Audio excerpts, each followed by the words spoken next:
So now I am very excited to reintroduce to you Catherine Brown, Chief Executive Officer from the Lord Mayor's Charitable Foundation, or LMCF to its friends. You heard from Catherine yesterday in our panel on the state of the sector, so I won't repeat her bio, but to suffice to say that Catherine, I think, is without doubt one of the world-class philanthropic leaders, and we're really thrilled that LMCF are our plenary partner for the next session. So to introduce another world-class leader, so excited about this, Fred Blackwell, please welcome Catherine.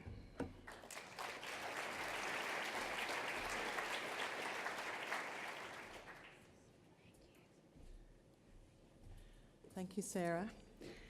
Well, I'd like to also welcome delegates to the Philanthropy Australia National Conference. Purpose, is it enough? Yesterday was an inspiring day, and today is taken to another level already. I think the themes of yesterday were vision, setting priorities, collaboration and courage, and I think we will certainly see that reflected in our guest keynote speaker today, Fred Blackwell. Before introducing Fred, I just wanted to make a number of acknowledgements and a brief explanation of why we're supporting this session. First of all, I'd like to acknowledge the traditional custodians of the land on which we are meeting and pay my respect to the people of the Kulin Nation and pay my respect to the elders past, present and emerging, and also elders with us here today. I'd also like to acknowledge the leadership of the CEO and board of Philanthropy Australia and all my wonderful colleagues in Australian philanthropy and the international guests who are with us who really are inspiring, and the more we can have contact all around the world in philanthropy, the better for all of us in terms of learning from each other. First of all, I just wanted to say briefly about our foundation. So I'm the CEO of a community foundation, the Lord Mayor's Charitable Foundation, that was established in 1923 by the Lord Mayor of the day, Sir John Swanson. Strangely, the reason our foundation was established was because Sir John was very concerned about the ability of people returning from World War I with very serious injuries and need for long-term rehabilitation to actually have access to hospitals in Melbourne. The hospitals were absolutely overwhelmed with the need for medical and rehabilitation services. Probably hard for us to imagine now that our health system is so strong. So that first campaign was really for the hospitals of Melbourne, and he was particularly concerned about people who were financially disadvantaged being able to access health services. And I think that's been a really wonderful legacy for us, both in terms of worrying about how all the issues of the day will affect people who are really facing disadvantage, but also having courage to do something and sort of tackle some tough issues. We were very proud to partner with Philanthropy Australia to support Fred's visit and the keynote session because we wanted to promote the potential of community foundations as important leaders of change within our communities. Fred is the CEO of the San Francisco Foundation. Being part of a community foundation means that everyone can be a philanthropist, either through a bequest, joining a collective giving circle, or through donor-advised philanthropy. Community foundations are committed to place-based philanthropy, and together donors, non-profits and communities build social and financial capital for a community in a particular place, whether the place is a city or a rural region. Community foundations adapt to changing economic and social circumstances and take on the tough issues of the time, often in collaboration with others. I was very pleased to hear the mention of Farmers for Climate Action, which we have funded this year, and a number of other networks. We seem to be funding networks and collaborations more and more. So most recently, I think the Cities Research Network. So I think Fred is now going to talk to us about how he reshaped the San Francisco Foundation's strategic direction and strengthened its 70-year history as a social justice organisation with a deliberate focus on equity, including how this journey of reshaping strategy strengthened the Foundation's purpose. The San Francisco Foundation is one of the largest US community foundations. It works with its donors, community leaders, and public and private partners to create thriving communities throughout the San Francisco Bay Area. Fred has been with the foundation since 2014 and has led the foundation in a renewed commitment to social justice through an equity agenda focused on racial, geographic and economic inclusion. I see this very definitely, Jeremy, as new and old power in action. Prior to the foundation, Mr Blackwell served as Interim City Administrator for the City of Oakland, where he had previously served as Assistant City Administrator. He was the Executive Director of the San Francisco Redevelopment Agency and Director of the Mayor's Office of Community Development. So brilliant background in terms of revitalising and addressing city issues. He was a Multicultural Fellow in Neighbourhood and Community Development at the San Francisco Foundation. Fred will speak to us about people, place and power, the San Francisco Foundation's journey in reshaping strategy to strengthen purpose. Welcome, Fred.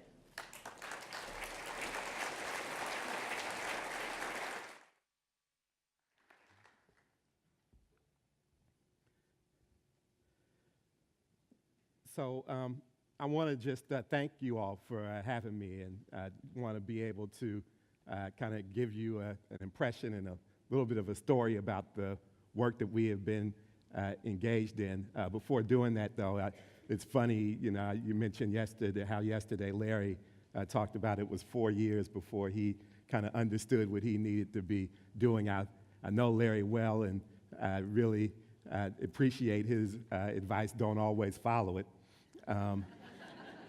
I have been at the foundation for 4 years, and when I heard you describe that, it just made me kind of a little bit horrified at how many decisions I've been making over the last 4 years in complete ignorance. As I said, about 2 years ago, we adopted a new strategy at the foundation, which was really explicitly focused in on achieving a greater degree of racial and economic inclusion and equity at a regional level of scale. And so what I want to do is share with you some of the real planning that went behind the reorganization and the kind of formation of that strategy. Give you a little bit of a sense of kind of what we look like today, particularly compared to what we looked like before. Tell you a little bit about how it's impacted our work, not only our grant making, but how we think about ourselves as an institution. Give you an example of what that has looked like for us with a real keen focus in on housing, which is a very important issue from an equity perspective in the Bay Area. And then tell you some of the things that we have learned along the way over the last couple of years. Obviously, we've only been engaged in this for a few years, so we're continuing to learn and implement what we're learning. But I want to share with you what some of the early learnings that we have, and if I have time, I want to give you a little bit of sense of what's on the horizon. But before going into that, I just want to kind of give you not a whole lot of background, but a little bit of perspective on who we are at the San Francisco Foundation, and a little bit about myself as well.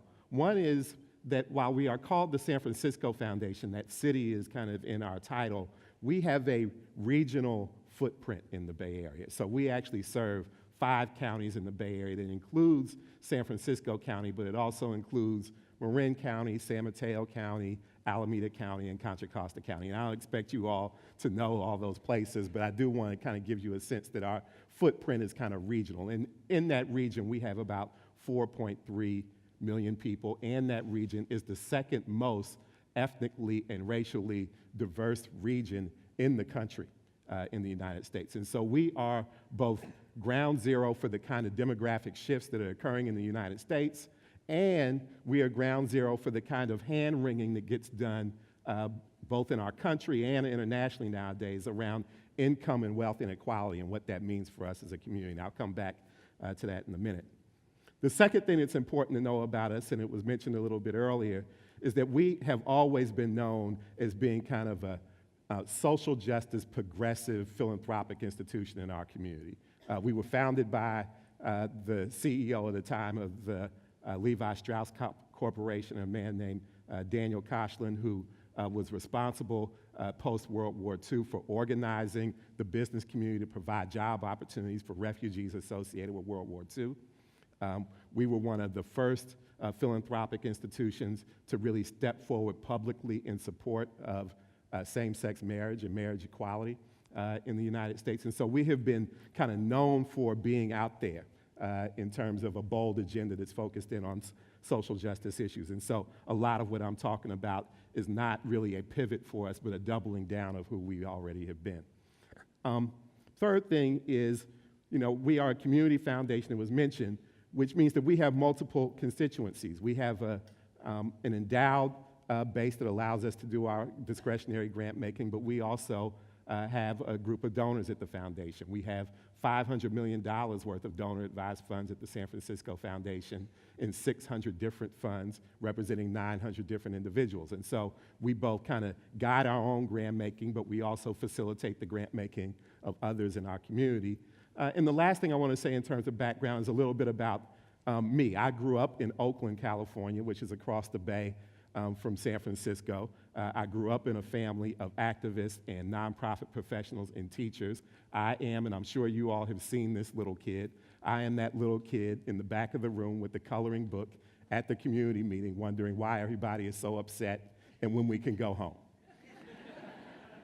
And so that was me. At a very early age, I was introduced to the concepts of economic justice, social justice, civic engagement, and all of that kind of stuff. And so my career has really been both in philanthropy, but the most of my career has been in local government. It was mentioned I was the assistant city administrator and the city administrator in Oakland, and I can tell you, you have not lived until you have oversight responsibility for everything that people complain about in the city that you grew up in. And so that's my background. I arrived at the foundation with a very clear sense that we had a fabulous institution, but that it could do more in the community that we were serving. And as I came to the foundation from local government, one of the things that was very clear to me is that we were living and working in a region where we had a tremendous amount of economic growth and economic opportunity and wealth and being generated in our community, but access to it was limited. And for far too many people, that access was limited based on where people were living. It was limited based on people's families' economic status. And for far too many people, it was limited based on something as simple as their race and their ethnicity. And so we embarked on a process at the foundation to think about how we could be responsive to that challenge. And we ended up with what we focused in on, as I said before, having a greater degree of focus in on achieving racial and economic inclusion and equity at a regional level of scale, and we began to organize ourselves around that. And so I want to tell you a little bit around kind of how we got there. I spent the first 3 months at the foundation, and this probably aligns with some of what Larry said, trying to understand where the bathrooms were. But after doing that, really kind of started to step outside of the institution and think about kind of how we could engage the community in defining what our agenda was going to be. And it started with community engagement, and it ended with community engagement. And I just want to kind of give you a little bit of a sense of why. We started with what I call a listening campaign, where we had meetings throughout the region to ask people kind of how they were viewing their community trends, both positive and negative, that they saw going on, and most importantly, what their solutions were. We did 6 or 7 of these that were very well attended, and as a result, over the course of that set of meetings, we engaged probably over 1,000, 1,500 people. In addition to that, we engaged experts. We invited experts in for half days at a time. We shared with them work that we had been doing, things that they thought were important as well. And we had half-day conversations around what it was that we were doing at the time, what kinds of contributions that we were making to the community, and what the challenges were that experts were seeing on the horizon. In both of those meetings, the listening sessions and the engagement with experts, people raised a variety of issues that were unique to their issue area and a variety of issues that were unique to their communities. But the one thread that ran through all of these discussions was the intense focus on the lack of opportunity that was associated with race and class, and the importance of the San Francisco Foundation as an institution, as one of the only institutions in the Bay Area that had a very laser-like focus on social justice, and within that, a laser-like focus in on power. and a focus in on organizing and leadership development. And so we wanted to make sure that we both kept that focus on race, but also kind of kept the focus in on the issues that we were supporting from a social justice point of view. The third thing that we did was collect data, and I often described our process as one where we were literally drinking data from a fire hose. We were looking at data disaggregated by race, by gender, by geography, by education, by health, by, you just name the issue. And we were looking at it because we were trying to get a sense of both what the issues were, where those challenges were occurring in our region, and who was challenged the most. That data was fabulous in explaining to us and showing us where we needed to focus our attention, where the disparities were, who was struggling the most, who was experiencing the least amount of opportunity in terms of what was existing. And those stories were both enlightening and depressing. And the most frustrating thing about the data is the data didn't tell us anything about what we needed to do. And so at that point, we actually went back out to community again.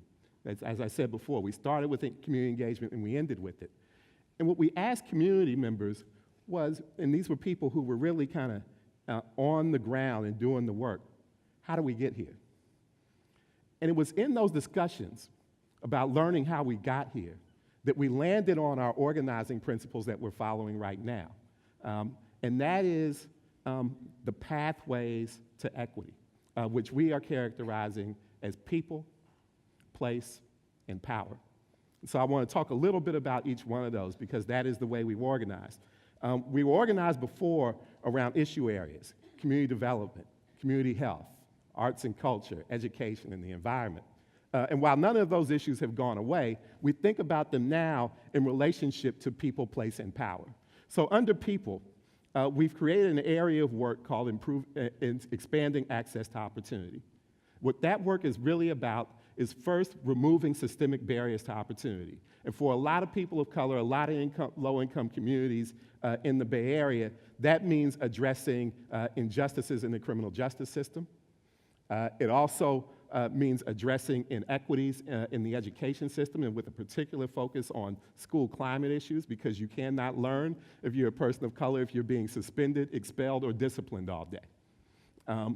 The other thing that we're focusing in on in expanding access to opportunity is actually lifting the floor and improving working conditions for low-wage workers in the Bay Area.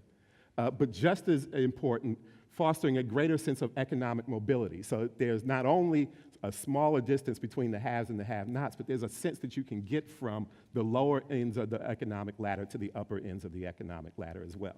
And so that area of work, as I said before, is called expanding access to opportunity, and that's how we really advance the people-based work. Under place, we've created a body of work called anchoring communities. And what anchoring communities is really all about is the recognition that where you live, at least in our region, can either be a springboard to opportunity or a sentence to the lack thereof. And so we really try to focus in on how to make sure that every community is a springboard. We think about investments that improve access to affordable and high-quality housing. We think about investments in arts and culture because arts and culture is such an important part of placemaking.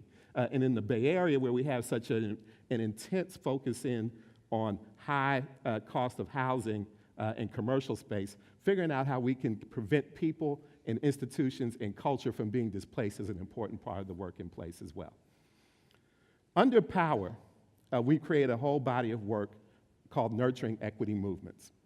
And that body of work is really about the recognition that we could have all the great ideas that we want under people in place, but they won't have the level of scale of impact that we want, nor will it have the staying power that we want if it's not connected to a constituency, an authentic constituency of people who we care about, who are demanding the kinds of changes that we also want to see.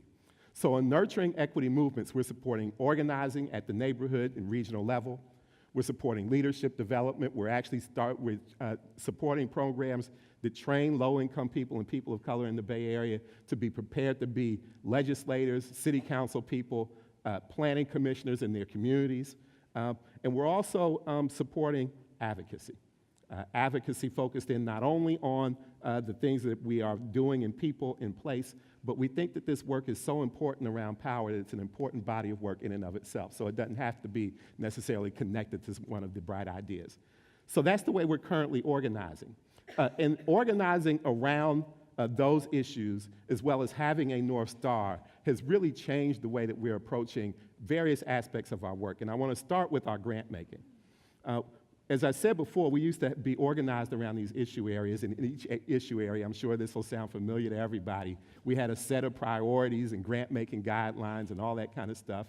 And when people applied to the San Francisco Foundation, what they did was wrap themselves up in pretzels trying to figure out how they fit. What we've done now is we've said that there's one door. We ask people, we have a responsive grant-making cycle that we do annually. We also have a proactive grant-making cycle that we have that we're actually not a cycle, it's done on a rolling basis.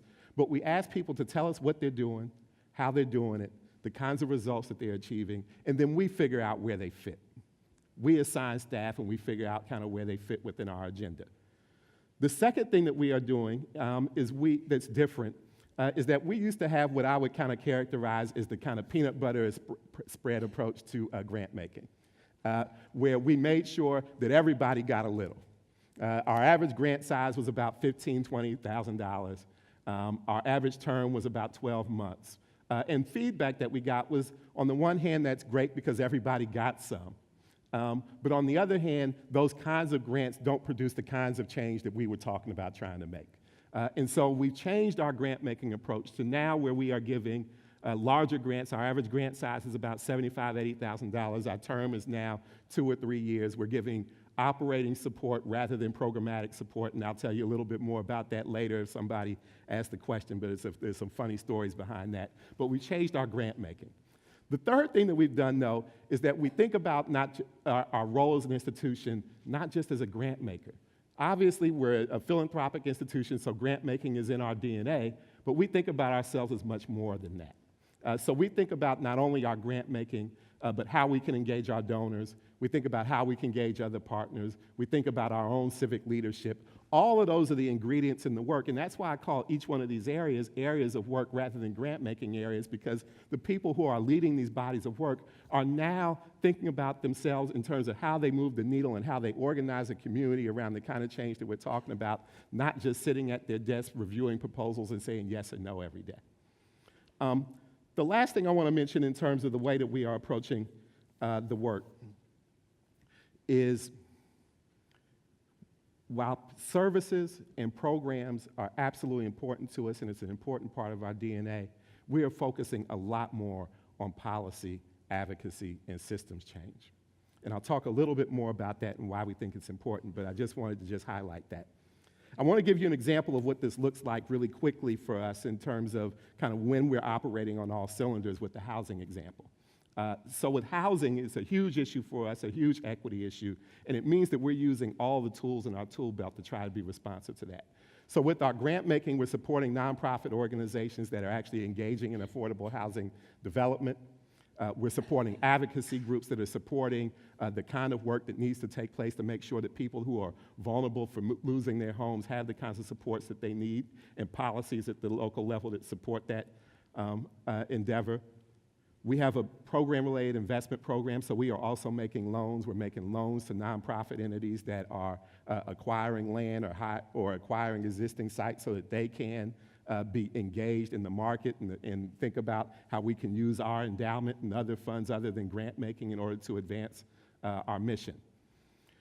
We are also engaged in providing our own leadership. I am co-chairing an effort that works with labor, elected leaders, advocacy groups, housing developers to come up with a slate of recommendations to basically be responsive to the region's housing crisis at a regional level of scale. Private sector folks are engaged in that as well, and so we're using our own leadership. We're developing new partnerships. We've come to the conclusion that it's important for us to be engaged as the philanthropic sector, but that we're fooling ourselves if we don't think that we need to engage the public sector and the private sector in these issues as well. So we've developed a partnership with Facebook and Chan Zuckerberg Initiative, as well as with the Ford Foundation to try to address housing issues in the Bay Area. We're creating a fund that we have a $500 million goal to populate with, that will raise money from the tech sector to produce more affordable housing. We're also creating a second fund to try to advance public policy that supports what we're up to. Last thing that we're doing is we are engaged in and supporting advocacy. In 3 counties in our region, we supported polling with residents of our community to see if they had the willingness to tax themselves to produce more money for affordable housing. After that polling, and it came up favorable, we worked with legislators to put those put those measures on the ballot.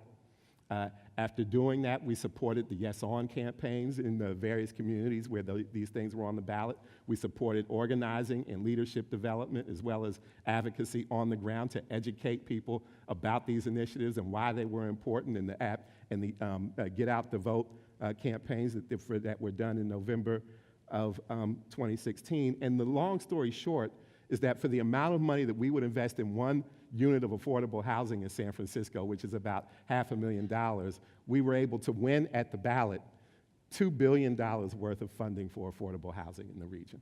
It's just a perfect example of how a programmatic approach would have gotten us one unit of affordable housing, and an advocacy, public policy, and systems change approach allows us to engage in a process where literally thousands of units of affordable housing are being produced in the region. So I hope that kind of gives you a sense of kind of what we're up to.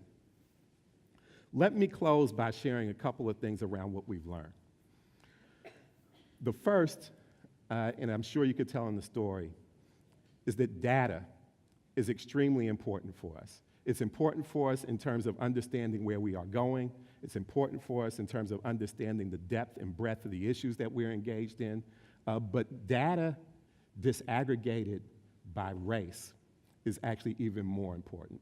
If we're going to be an organization that's going to try to be responsive to issues having to do with race and class, we have to be able to have data on the table that is disaggregated by those issues so that we can understand not just how the issues are impacting our community at a macro level, but how they're impacting our communities at a very micro level, at a neighborhood level, at a level of race and ethnicity, because only then can we develop strategies that are responsive to that, and only then do we know whether or not we're moving the needle for the populations that we care about. And so data is really key. The second thing that has really been key for us, and this is something that my mom tells me all the time, and some of you may have heard me say this before. My mom always tells me that if you have found a solution to a complex problem that only involves yourself, you either don't understand the problem or have the wrong solution. So what I mean by that is we've come to the conclusion, and one of the things that we've learned is this is work that has to be done in partnership. And people use a lot of words for that. People use the word partnership, they use the word collaboration, they use the word intersectionality, they use the word collective impact. Whatever the word is that you want to use, the bottom line is this is not work that we can accomplish on our own. And we've got to think about how we partner across racial and ethnic groups. We've got to think about how we partner across class. We've got to think about how we partner across different sectors of our community, both within the philanthropic community and with the public and private sector. We just won't achieve what we're trying to achieve if we think we can do it alone. Third thing that's been really important for us in terms of learning is that the people who are most acutely impacted by these issues that we're trying to address have to be at the center of the solution of development. Have to be. They have to be participants. They need to be involved in governance. Their stories need to be at the center of our solutions. And one of the things that I didn't mention that has been important about our transition is that in the last grant-making cycle, 70% of the grants that we made went to organizations that were led by people of color in the region. So that is another really important thing.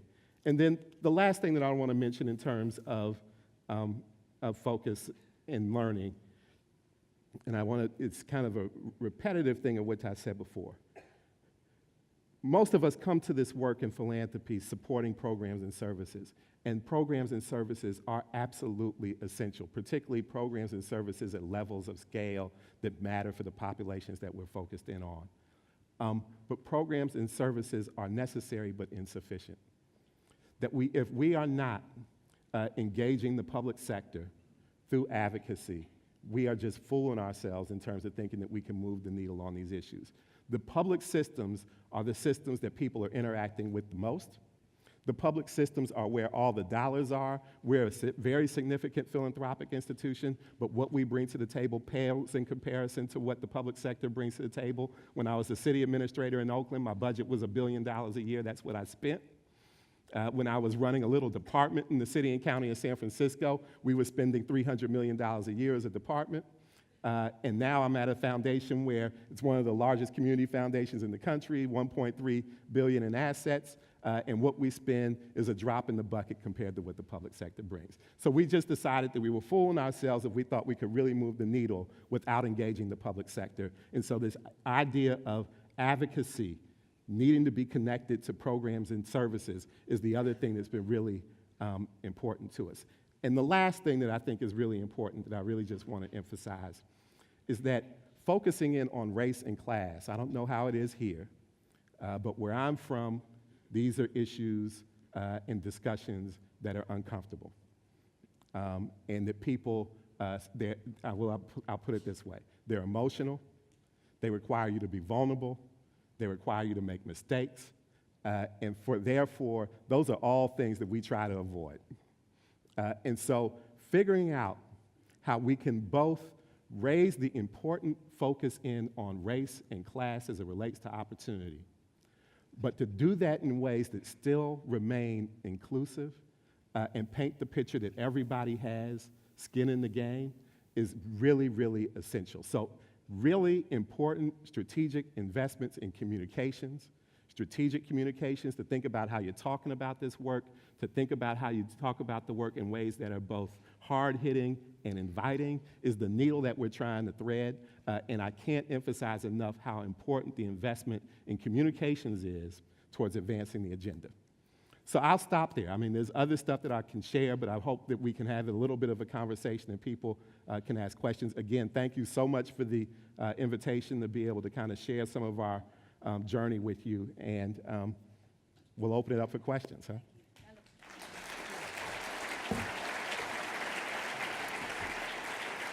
Okay.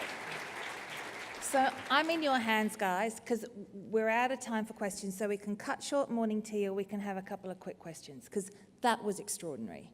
So are you happy to take a shorter tea break, or would you like to catch Fred in the breakout sessions or on your own? Quick response. Short tea break, right. Couple of questions, hands up, and please keep those questions short and snappy. I'm just, over here, we've got a big hand waving. I'm really close to this person. And then next one, over here. Thank you. Can we start with this person? Okay, start here. Yes, Sarah? Hi Fred, Lauren O'Shaughnessy from the Macquarie Group Foundation. I'm just curious if you can tell us a little bit more about your change from programmatic funding to operational funding. Yes, so I will tell you, so one of the pieces of feedback that we got was that the programmatic funding, while great, was not allowing for the level of flexibility that folks needed for the work that they were doing, and it was kind of cutting, it didn't acknowledge the full breadth of what folks were engaged in. And so providing the program support didn't allow for the adequate level of overhead support, for example. It didn't allow for people to cobble together over a period of time the kind of staff that they needed to advance the work. What was extraordinary about this is that we heard this over and over again, and so we made the change. And when we opened up our grant-making cycle, we told folks that we were open to receiving requests for general operating support. And in our first grant-making cycle, we got no applications for general operating support. We had been funding program support for so long that people didn't even believe us when we said that general operating support was available. So now folks are slowly starting to come to the table and ask for that kind of support, and people are appreciative of it. But it literally, we had been doing it for so long, people didn't believe us when we said we were changing. Good morning, Fred. Georgie Georgie. Ferrari Hey, from the Georgie. Wellington Community Trust in New Zealand. When we worked with you in New Zealand, you mentioned that you're living your values through your investment side of your business as well. Yes. Can you tell people a little bit about the diversity that you're looking for in your fund managers? Yes, I can do that. And I'll start with a little bit of story. Before I arrived at the foundation, probably about 4 or 5 years before I arrived, there was a conversation at the board level about the need to do exactly what you said, to figure out how we can better align our investment strategy with what we were trying to achieve in the community. The trustees got so excited about it that they sent a recommendation to our investment committee, who is responsible for making the investment decisions and growing the foundation's endowment and making sure that we have an adequate rate of return to support our programmatic work.